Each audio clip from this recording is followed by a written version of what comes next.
Bismillahirrahmanirrahim. Assalamualaikum warahmatullahi wabarakatuh. Innal hamdalillah wassalatu wassalam ala Rasulillah wa ala alihi wa sahbihi wa man tabi'ahu wa nasarahu wa walah. Rabbi shrah li sadri wa yassir li amri wa hlul 'uqdatan min lisani yafqahu qawli. Alhamdulillah, muslimin dan muslimat, kita selesai salat maghrib. InsyaAllah sementara kita menunggu waktu InsyaAllah di sudut kuliah kita pada malam ini, InsyaAllah saya akan teruskan dalam bab munakahat sebagaimana kuliah saya yang lalulah, tuan-tuan dan puan-puan. Baik, kita dalam bab rujuk, tuan-tuan. Dalam bab rujuk dalam fiqh minhaji ini, tuan-tuan, kita dah sampai kepada melibatkan perbahasan yang ketiga, membabitkan dalam bab rujuk ni, tuan-tuan, iaitu yang ketiganya, suami menceraikan isteri dengan talak satu atau talak dua selepas persetubuhan. Baik, jika suami menceraikan isterinya dengan talak satu atau talak dua selepas menyetubuhinya, suami dibolehkan merujuk kembali dengan menggunakan akad dan mas kahwin yang lama. Apa maksudnya, tuan-tuan? Baik, bila mana berlaku perceraian, ini dalam kes rujuk, suami menceraikan isteri dia dengan talak satu ataupun talak dua. Talak satu dan talak dua ni, tuan-tuan, ini talak raja'an. Talak satu dan talak dua ni raja'an. Raja'an ini adalah suami dia boleh rujuk isteri dia, tuan-tuan, tanpa perlu kepada akad nikah semula, tak perlu. Bermakna dia boleh kembali kepada akad nikah yang lama tu. Tu maksudnya. Sebab itu dibolehkan kepada suami tadi merujuk kembali isteri dengan menggunakan akad dan mas kahwin yang lama. Dia tak perlu nikah balik. Baik, bila sebut tentang rujuk tu, tuan-tuan dan puan-puan, dalam perbahasan tentang rujuk, maka suami dia boleh rujuk isteri tadi dengan berlafaz. Kalau dalam mazhab kita Syafi'i, kan Imam Syafi'i ini rujuk, Imam Syafi'i menerima rujuk berlafaz. Okey, berlafaz. Okey, kita tengok lagi, tuan-tuan. Jadi keputusan untuk rujuk tersebut berada di tangan suami selagi iddah isteri masih berbaki. Bermakna kalau berlaku perceraian dan kedudukan iddah tu masih lagi ada, suami tadi disebut dalam kitab ni, tuan-tuan, keputusan untuk rujuk tu masih lagi ada pada suami. Kalau dia nak rujuk, okey ya. Sebab itu dikira sebagai isteri tu walaupun berlaku perceraian, hak dia dengan suami tu masih lagi ada ikatan. Masih lagi ada ikatan. Bukan kata berlaku cerai talak satu, isteri dalam tempoh iddah ataupun talak dua, lepas tu, tuan-tuan, dalam tempoh iddah tu isteri bawa luar masing-masing, tak tahu ke mana. Bukan. Ikatan tu masih lagi ada. Ikatan tadi masih lagi mengikatlah dalam tempoh iddah. Banyaknya mengikat, tuan-tuan, banyaknya mengikat ni. Satu, kita tengok dalam ikatan perkahwinan. Ikatan perkahwinan tu satu lah. Sebab tu isteri tak boleh dalam tempoh iddah ni dia nikah dengan orang lain, tak boleh. Bahkan suami tak boleh halau isteri dia cerai isteri dia, kemudian dia halau isteri dia keluar daripada rumah. Tak boleh. Bahkan berdosa suami buat begitu. Kenapa? Sebab isteri itu masih lagi ada ikatan dengan dia. Bahkan isteri masih lagi ada hak untuk dapat apa? Nafkah. Bahkan puan-puan, kalaulah, dan juga tuan-tuan, katalah kalau berlaku kematian, berlaku kematian, dan suami pun, katalah suami ada sebut lafaz rujuk, cuma mungkin tak daftar. Rekod, ialah dia sebut lafaz rujuk, tak daftar rekod tu tadi. Cuma kalau kita melihat dari sudut roh syarak, kalaulah suami ada sebut lafaz rujuk, kemudian suami mati, isteri berhak tak dapat harta pusaka? Dapat. Dia masih lagi mengikat di situ. Masih lagi ada hak untuk isteri dapat. Cuma dia nak dapat tadi ialah membabitkan pembuktian tu kena adalah membabitkan rujuk tadi betul tak suami sebut. Tu tentang harta pusaka. Bahkan kalau membabitkan perkahwinan tu tadi tuan-tuan, masih lagi dalam tempoh iddah, bermakna dia masih lagi ada. Kalau suami sebut rujuk, kalau tak mati pun suami ada sebut rujuk, dia masih lagi hak suami. Sebab tu disebut tuan-tuan, suami ini kalau dia rujuk, dia kembali kepada perkahwinan hak lama dulu.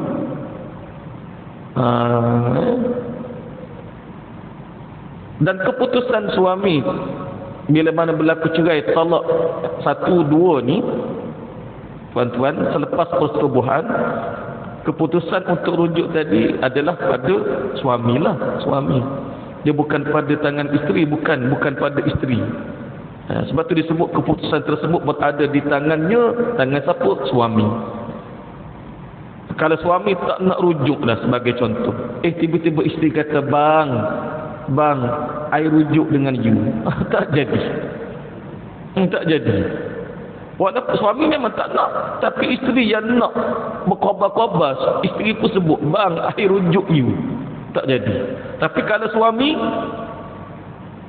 walaupun main-main, yang abang rujuk balik dengan awak. Dari sudut hukum syarak, puan-puan, sah.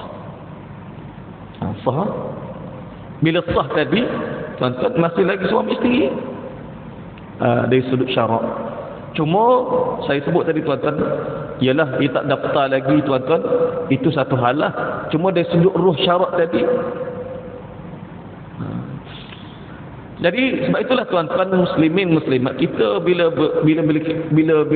tuan-tuan saya sebut benda ni, sebab saya duduk di bahagian perkahwinan kan dulu. Tuan-tuan sekarang masuk ke masjid lah. Berkaitan dokumentasi ni penting. Sangat-sangat penting.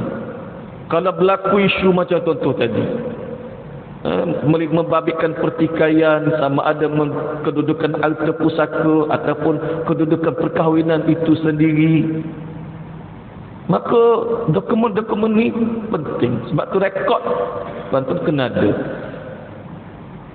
Sebab tu kita minta bila mana pasangan tadi bercerai dan dia rujuk, kita minta untuk rujuk pejabat agama, dan tentang rujuk tadi direkodkan.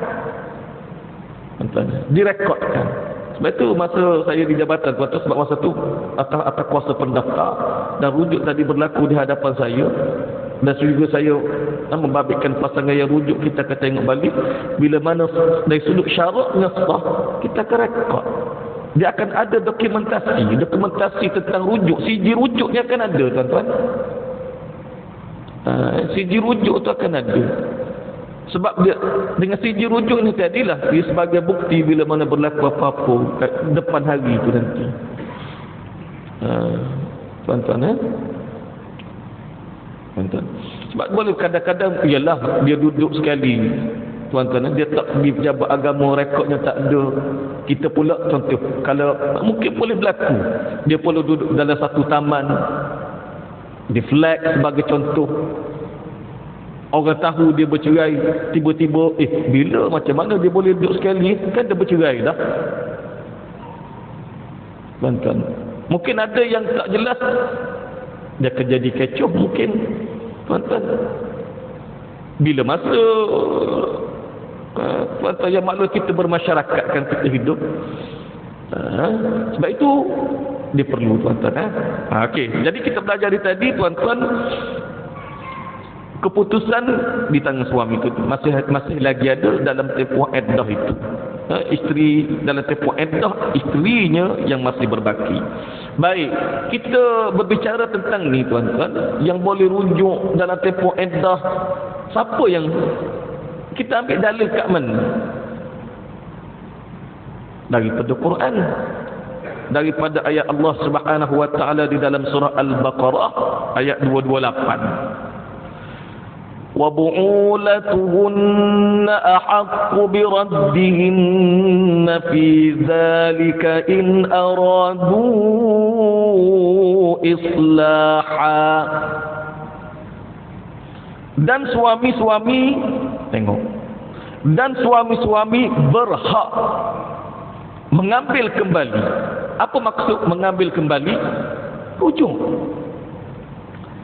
Isteri-isteri itu dalam tempoh iddah mereka, jika mereka, yakni suami-suami, bertujuan hendak berdamai, tuan-tuan, maknanya bila sebut suami tadi berhak mengambil kembali, berhak ni ikatan kuat tu, ikatan kuat kepada suami itu tadi, tuan-tuan, walaupun cerai dalam kedudukan dalam tempoh iddah. Kalau memang iddah dah tamat, itu lain cerita.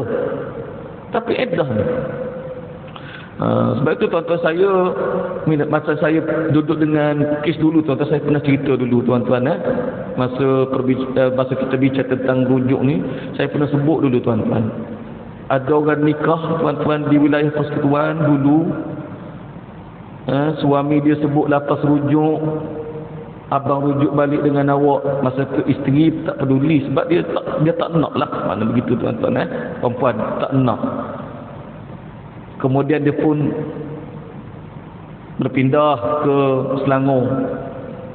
Kemudian duduk tak lama tuan-tuan, ialah bila isteri tak nak, suami pun bawa masing-masing, masing-masing hal lah. Kemudian duduk tak lama tuan-tuan, berpindah ke Selangor. Isterinya duduk tak lama tuan-tuan, jumpa dengan orang baru. Maka si isteri tadi dah dia bercerai dah dengan suami, pendaftaran cerai, rekod perceraian ada, perintah daftar di Jawi. Bila daftar di Jawi, rekod cerainya ada, perintah mahkamah sabit cerai tadi berlaku. Cuma kita tak tahu suami rujuk. Berdasarkan kepada perintah yang ada, kita daftar perintah tersebut dan keluarlah sijil cerai. Bila keluar sijil cerai, isteri ni dia guna sijil cerai ini untuk kahwin dengan orang baru. Kalau dari sudut fizikal, dia punya dokumentasi okey ke tak okey, sebab dia pun dah setahun dah kan. Tapi sebenarnya suami, masa dia cerai dulu, suami, saya seminggu tuan-tuan, lepas cerai suami pergi jumpa isteri yang abang rujuk dengan awak balik. Bila sebut abang rujuk dengan awak balik, satu lapas rujuk yang sharih tuan-tuan, puan-puan, lapas rujuk yang sharih. Bila sharih ni tuan-tuan, tak ada ulama yang kata khilaf. Sebab lapas tadi sharih ni jelas ni tuan-tuan, melibatkan persepakatan dalam mazhab Syafi'i, dalam mazhab Hanafi, dalam mazhab Maliki, dalam mazhab Hanbali. Lafaz tu adalah lafaz yang sah dari sudut hukum syarak, walaupun isteri tak setuju. Walaupun isteri tak setuju. Cuma isteri, saya dah sebut dulu, isteri ada tak cara? Ada. Dia kena filekan balik untuk, dia ada dibuatkan. Kalau dalam akta kita, tuan-tuan cuba rujuk dalam buku akta 303 di bawah section 51/9, untuk dia filekan balik ke mahkamah, dia akan masuk jawatan kuasa pendamai. Itu dia punya penyelesaian lah tuan-tuan. Cuma kalau dia tak buat, dia ingat dah aku tak setuju ni, tak ada apa-apa lah. Padahal rujuk tadi bila mana suami sebut, sah dari sudut hukum syarak. Tu. Sebab tu bila berlaku, saya sebut tadi contoh tuan, kes yang berlaku bila mana dia kahwin dengan orang baru, perkahwinan isteri dengan orang baru tadi tak sah dari sudut hukum syarak. Dia jadi perkahwinan yang fasid. Sebab apa fasid? Sebab apa tidak sah nikah? Kerana dia adalah masih lagi isteri orang. Tuan-tuan. Masih lagi isteri orang. Tuan-tuan Maka suami buat pengesahan di mahkamah tu tuan-tuan, mahkamah mensabitkan rujuk tadi sah dari sudut hukum syarak. Isteri dah kahwin dengan orang baru. Baik, kes ni tuan-tuan, bila mana dipanjangkan ke mahkamah, mahkamah sabit apa? Perkahwinan isteri tadi adalah perkahwinan yang fasid. Tuan-tuan, saya dulu tuan-tuan, ialah kita belajar dalam kitab tuan-tuan, kadang-kadang tak fikir juga sebenarnya. Tak nampak juga tuan-tuan. Ialah belajar dari sudut teori kan. Tapi bila mana saya duduk di posisi kes itulah baru saya nampak.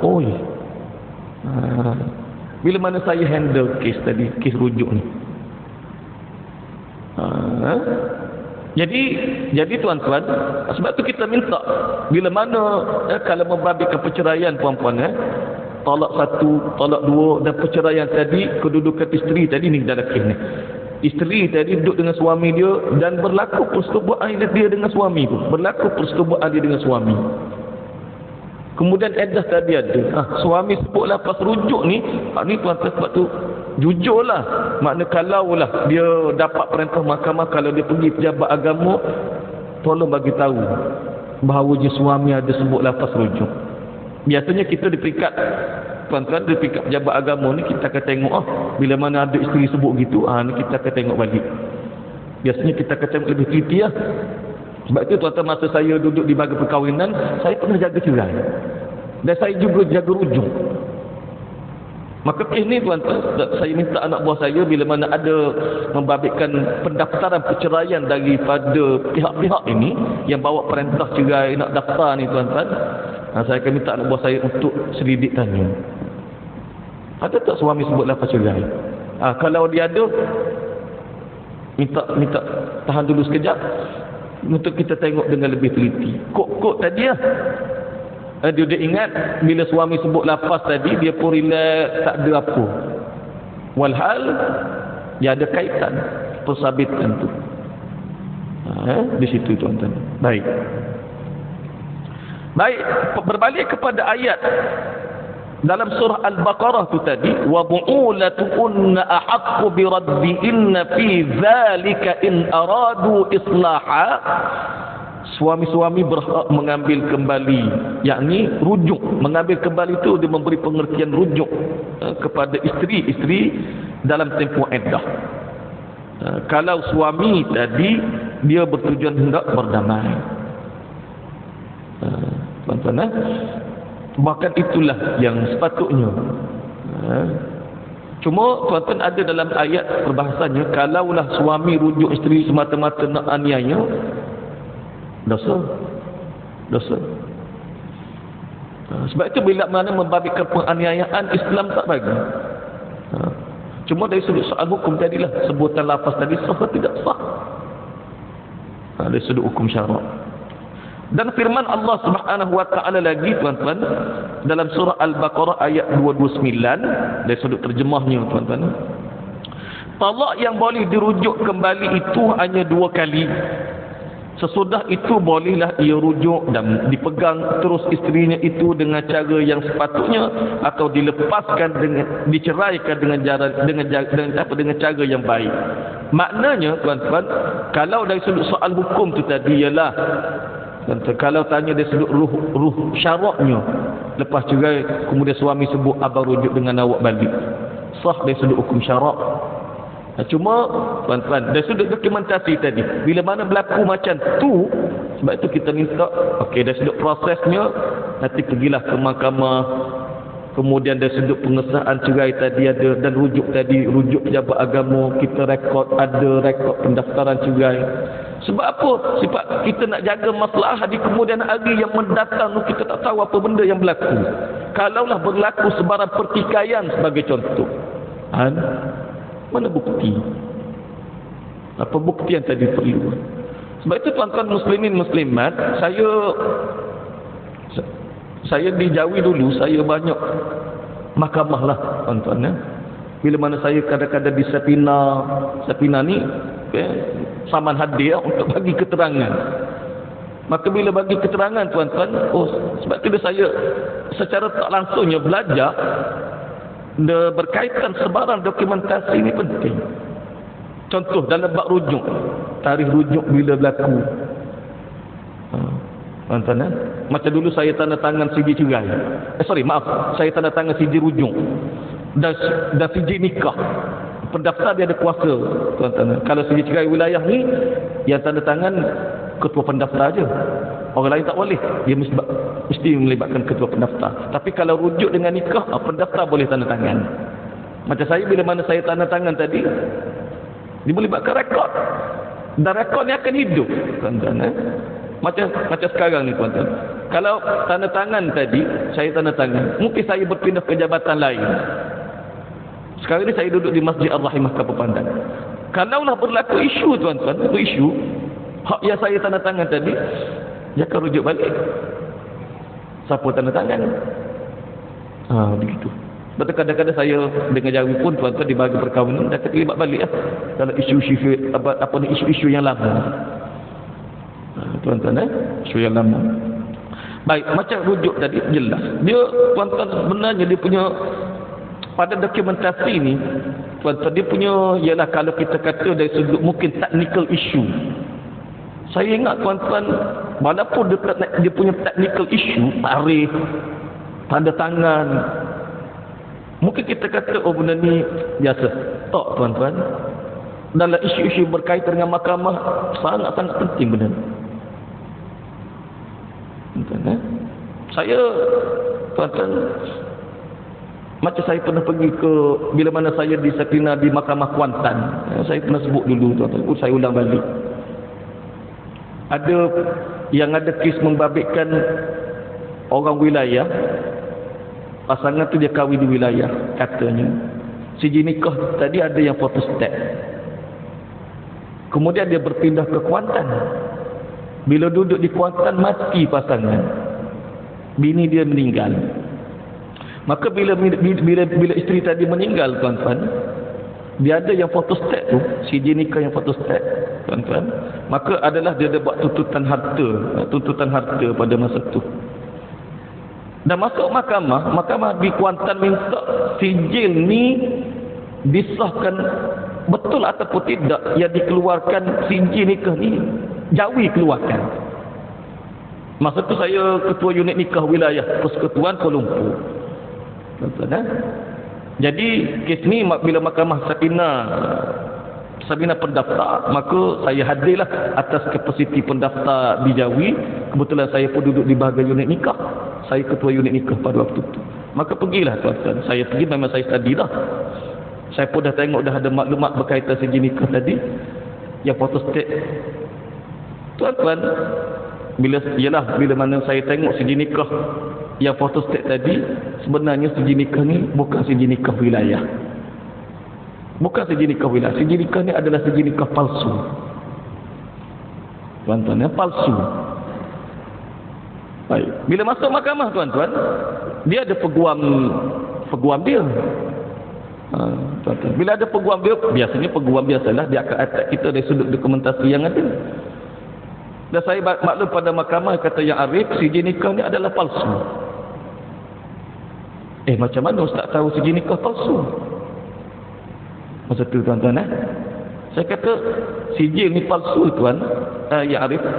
Satu berdasarkan beberapa perkara. Satu, kedudukan nombor rujukan wilayah persekutuan pada kedudukan yang ada pada segi nikah ini. Ini rujukannya tak ada dalam rekod. Satu. Kemudian wording yang digunakan, wording taklid yang digunakan, wilayah tak guna wording taklid yang ada tertera pada siji nikah yang photostat tadi. Kemudian yang tanda tangan siji nikah ni, orang ni tak ada di wilayah persekutuan. Macam mana saya tahu tuan-tuan, di wilayah dulu saya jaga unit nikah, pelantikan juru nikah di wilayah persekutuan saya jaga pada waktu itu.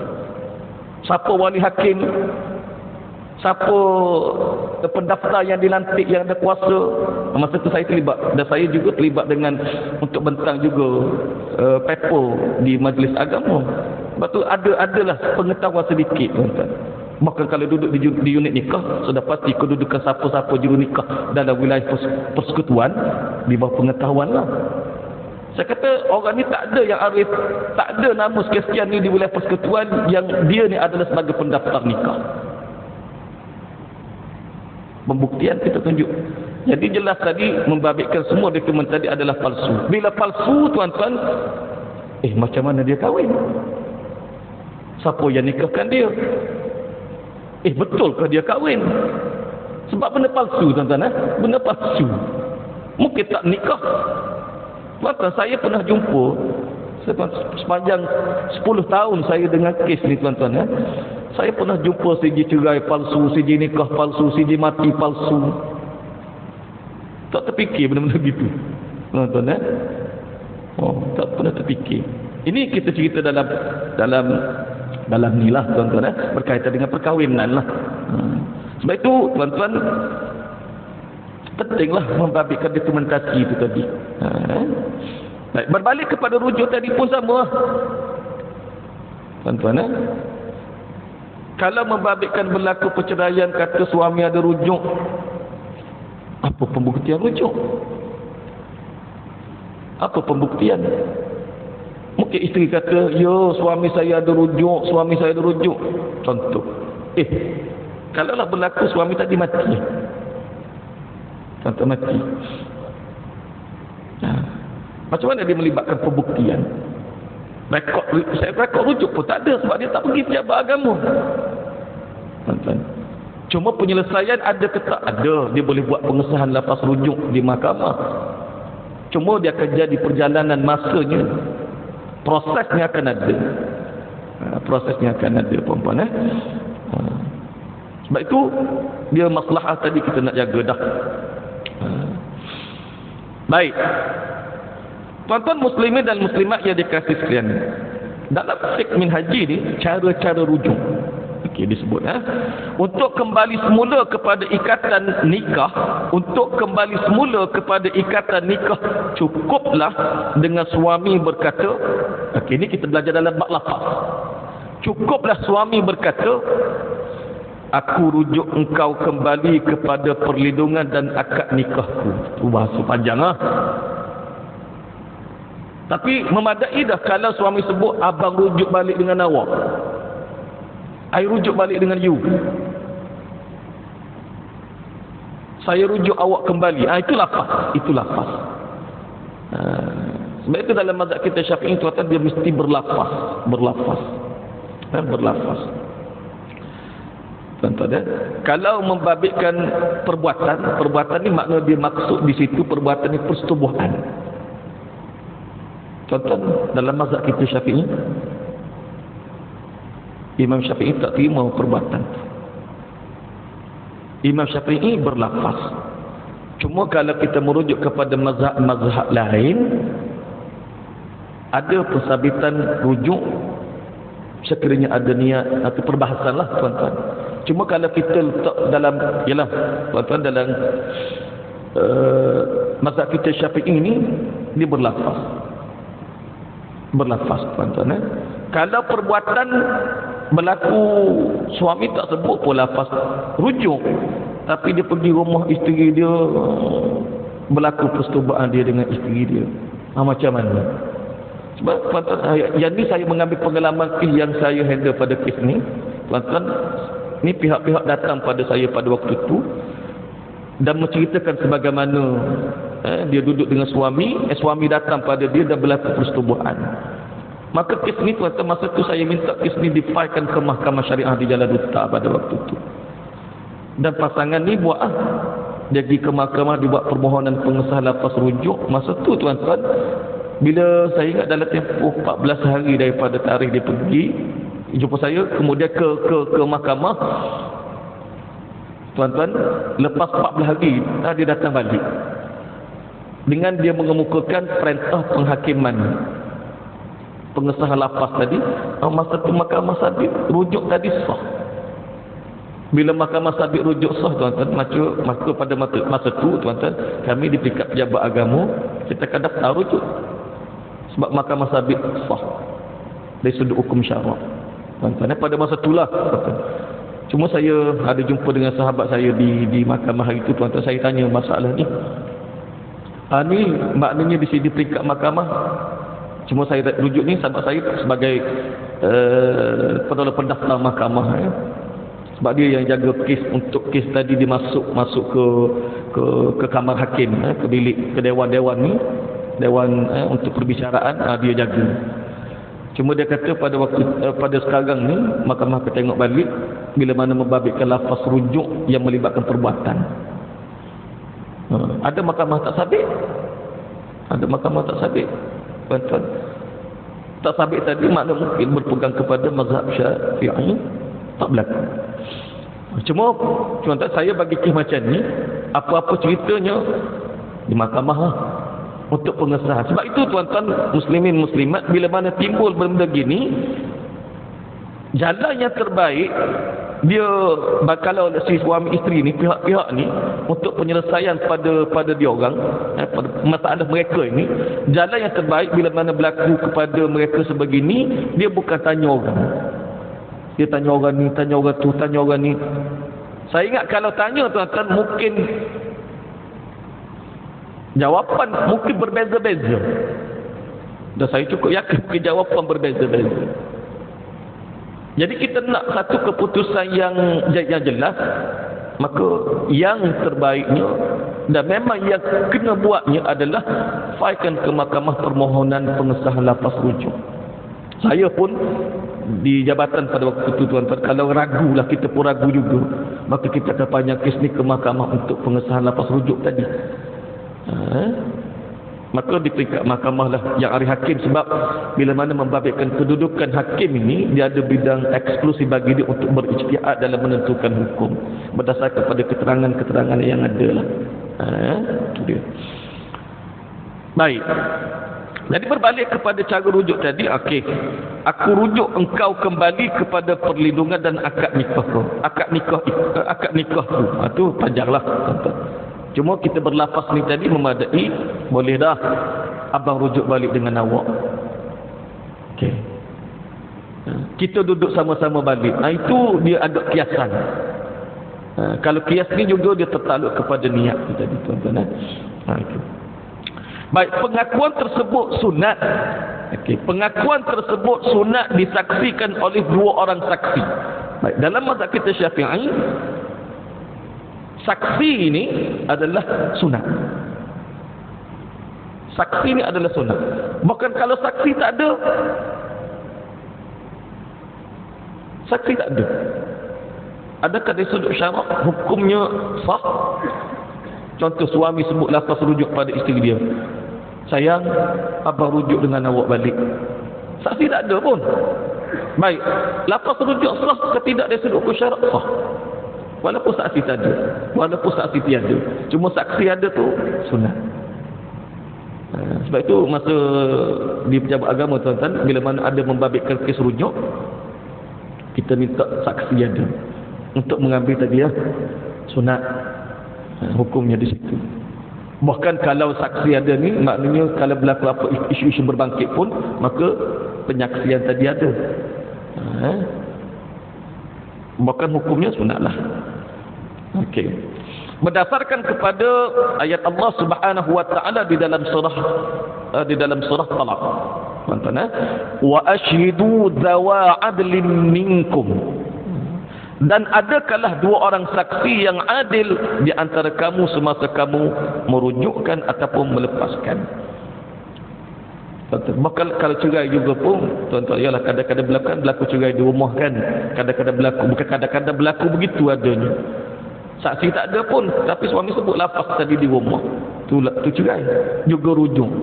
Ni tuan-tuan, kalau berdasarkan kepada ayat Allah, maknanya membabitkan saksi itu tadi, dia hukumnya adalah sunat. Sunat. Tak semestinya tak ada saksi, tak sah. Sah hukum syarak.